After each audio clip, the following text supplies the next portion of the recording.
नमस्कार, हर खबर हिमाचल प्रदेश में आपका स्वागत है। मैं हूं आपके साथ भावना त्रिपाठी। रुक करेंगे प्रदेश के तमाम बड़ी खबरों की ओर। शिमला के पीटर हॉफ में विकसित भारत 2047 विषय पर एक बौद्धिक विचार विमर्श सत्र का आयोजन किया गया, जिसमें विदेश मंत्री एस जयशंकर ने मुख्य वक्ता के रूप में शिरकत की और 2047 के विकसित भारत लक्ष्य को लेकर विचार साझा किए।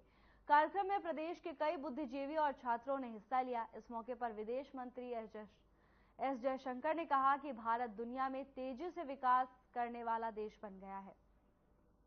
पिछले 10 सालों में भारत में 70 साल की अपेक्षा 2 गुना विकास हुआ है, जिसकी बदौलत भारत दुनिया के 5वीं बड़ी अर्थव्यवस्था बन गया है और 2047 भारत विकसित भारत के लक्ष्य को भी हासिल कर लेगा, लेकिन इसमें सभी लोगों की भागीदारी सुनिश्चित होनी चाहिए।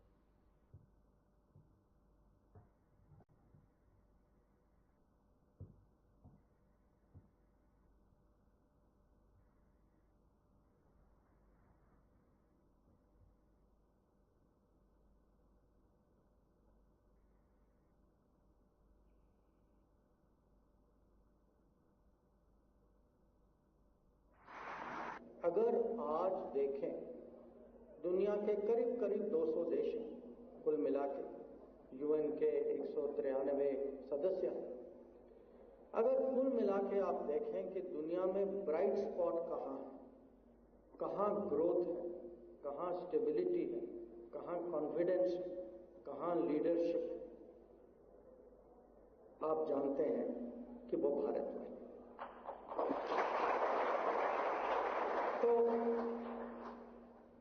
अगर आज हम पिछले 10 साल की अगर हम समीक्षा करें और उसको हम सोचें कि ये एक किस्म से फाउंडेशन है, आधार है, बुनियाद है। केंद्रीय मंत्री नितिन गडकरी ने हिमाचल प्रदेश के कुटलैहड़ हमीरपुर लोकसभा क्षेत्र में आयोजित जनसभा में भाग लिया। इस दौरान उन्होंने बीजेपी प्रत्याशियों के लिए वोट की अपील की। उन्होंने अपने संबोधन में कहा कि कांग्रेस पार्टी ने 60 साल देश में राज किया और केवल गरीबी हटाओ का नारा दिया, पर गरीबी दूर नहीं की।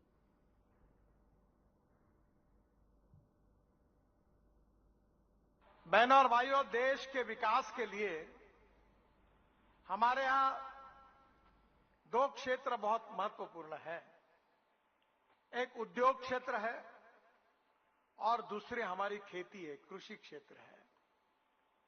अगर उद्योग क्षेत्र को अगर बढ़ावा देना है तो हमारे लिए यह आवश्यक होता है कि water, power, transport and communication, पानी चाहिए, बिजली चाहिए, कम्युनिकेशन की साधन चाहिए और रोड चाहिए। उसके बिना कोई उद्योग नहीं आता और उद्योग आए बिना कोई रोजगार नहीं मिलता। दूसरा क्षेत्र हमारे कृषि का क्षेत्र है। मैं भी किसान हूं। मेरे क्षेत्र में 3 चीनी मिलें चलाता हूं, पर आज कृषि क्षेत्र की भी स्थिति में 60 साल कांग्रेस पार्टी को मिले पर कोई बहुत ज्यादा फर्क नहीं आया। आज देश में 1947 में शिमला में पूर्व केंद्रीय मंत्री शशि थरूर ने पत्रकार वार्ता की। इस दौरान शशि थरूर ने कहा कि इंडिया गठबंधन की सरकार बनने पर हर वर्ग के विकास के लिए इंडिया गठबंधन ने जो अपने मैनिफेस्टो में वादे किए हैं उसको पूरा किया जाएगा। आप देखिए, भाजपा को वैसे भी काफी कठिन स्थिति थी, क्योंकि 2019 में सारे राज्यों में जहां वो मजबूत थे वहां मैक्स आउट कर दिया। आपको याद है, 6 राज्यों में उनको सारे सीट मिल गए, 3 राज्यों में 1 सीट छोड़ के बाकी सब मिल गए, 2 राज्यों में 2 सीट छोड़ के बाकी सब मिल गए। ये 11 सीट में उनका एक ही रास्ता है, डाउन, नीचे जा रहे हैं हर जगह में। अब देखिए, हरियाणा में कुछ नहीं मिला हमें, इस बार हमें कम से कम 5 से 7 सीट मिल रहे हैं। राजस्थान में हमें कुछ नहीं मिला, अब लोग कह रहे हैं कि 10-12 सीट तक राजस्थान में हम जीत सकेंगे, शायद उससे भी ज्यादा, क्या है किसको पता। एक राज्य, कर्नाटक में हमें सिर्फ 1 सीट मिला था और अभी कह रहे हैं कि कर्नाटक में 15 से 17 सीट जीत सकते हैं। I have been campaigning for the party. In fact the elections in my constituency and my state were in the second phase.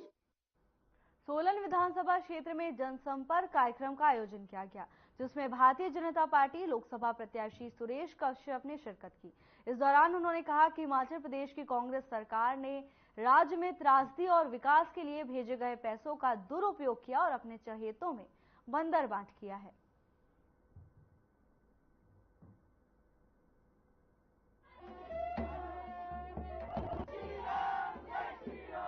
केवल 2 दिन का समय है, सभी घर घर जाए, कमल के फूल के लिए वोट की अपील करें और नरेंद्र मोदी जी को तीसरी बार देश का प्रधानमंत्री बनाना है। इस आग्रह को लेकर हम सब लोग जो है कार्य करेंगे, ऐसा आप सबसे मैं निवेदन करना चाहूंगा। आदरणीय मोदी जी, जिनका कि 10 वर्ष का कार्यकाल ऐतिहासिक कार्यकाल रहा है और मैं समझता हूं ये बात किसी से छुपी नहीं है। हर कोई इस बात को जानता है कि जब से मोदी जी देश के प्रधानमंत्री बने हैं, किस प्रकार से इस देश में बदलाव आया है।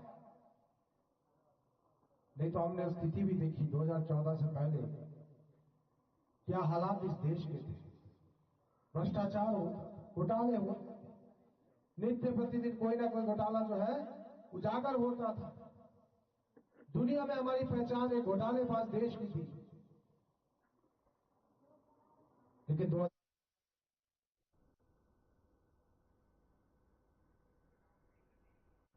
धर्मशाला से बीजेपी प्रत्याशी सुधीर शर्मा ने सुक्खू सरकार पर धर्मशाला की जनता को तंग करने के आरोप लगाए हैं। सुधीर शर्मा ने मीडिया से बयान में कहा कि रक्कड़ रोड पर 2 जगह नाकाबंदी की गई है, तंबू लगाए गए हैं, सुरक्षा कर्मी बिठाए गए हैं जो आते जाते आम व्यक्ति को तंग कर रहे हैं और बार बार उनकी चेकिंग कर रहे हैं।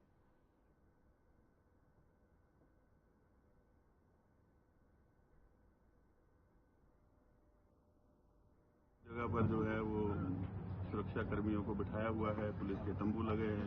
साधारण आते जाते व्यक्ति को जो 10 बार भी जा रहा है लोकल आदमी, उसको भी रोक करके तंग कर रहे हैं। और उसके अलावा जो मोबाइल वैनें घुमा रहे हैं, जिसके कहीं भी कोई व्यक्ति नजर आता है। और सबसे जो मैंने एक बात देखी इस चुनाव में कि जो हमारे कार्यकर्ता उनकी गाड़ियों के नंबर दे रखे हैं, वो प्रचार के लिए निकलते हैं, उनको 10-10 बार रोक के सारा दिन टाइम खराब कर रहे हैं। लेकिन इससे होने जाने वाला कुछ नहीं है। ये भी एक तरह से वो मेरा ही प्रचार करवाते हैं। यह है कि जैसा मैं कह रहा हूँ, कांग्रेस की राष्ट्रीय प्रवक्ता डॉली शर्मा ने सोलन में आयोजित पत्रकार वार्ता में केंद्र सरकार के कार्यकाल को निराशाजनक बताया। डॉली शर्मा ने कहा कि प्रधानमंत्री नरेंद्र मोदी ने चुनाव से पहले जो वायदे जनता से महंगाई कम करने सहित भ्रष्टाचार पर तमाम लगाने सहित रोजगार देने के वायदे किए थे, वो 10 सालों में भी पूरे नहीं हुए और जनता बीजेपी सरकार से परेशान है। इससे साफ है कि इस बार कांग्रेस की इंडी गठबंधन की सरकार बनेगी। उन्होंने कहा कि शिमला संसदीय क्षेत्र से कांग्रेस प्रत्याशी इस बार अवश्य जीत हासिल करेंगे।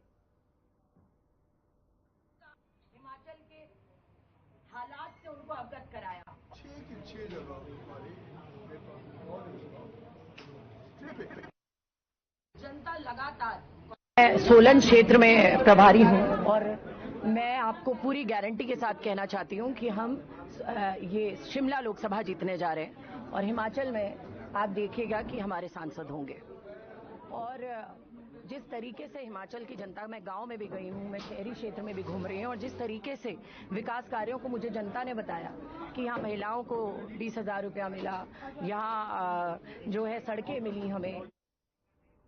बिलासपुर में बजरंग दल के संयोजक मंजीत नड्डा सहित अन्य नेताओं ने पूर्व विधायक बंबर ठाकुर के खिलाफ मोर्चा खोल दिया है।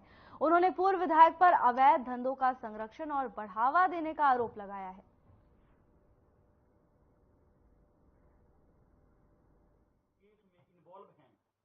बंबर ठाकुर जी ने जो आरोप हम पर लगाए हैं वो सभी निराधार हैं, बेबुनियाद हैं।